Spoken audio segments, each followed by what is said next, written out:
In this video, I'm going to show you how to update Chrome in Windows 8.1 quickly and easily.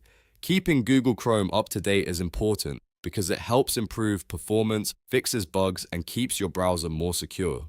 The good news is that Chrome usually updates itself automatically, but if you want to manually check for the latest version, I'll walk you through the exact steps right now. If this tutorial helps you out, please go ahead and hit the like button and subscribe for more simple tech guides just like this. Alright, let's get started. First, open Google Chrome on your Windows 8.1 computer. You can do this from your desktop, taskbar, or start screen, depending on how you normally launch it. Once Chrome is open, look to the top right corner of the browser window and click the three dots menu. This opens Chrome's main menu, where you can access settings, history, downloads, and other tools. From the menu, move your mouse over Help, then click About Google Chrome. This is the page Chrome uses to check for updates automatically. As soon as you open the About Chrome page, Chrome will begin checking for updates on its own. If your browser is already up to date, you'll see a message confirming that. If an update is available, Chrome will download it automatically in the background. You do not need to search for the update manually or download anything from a website.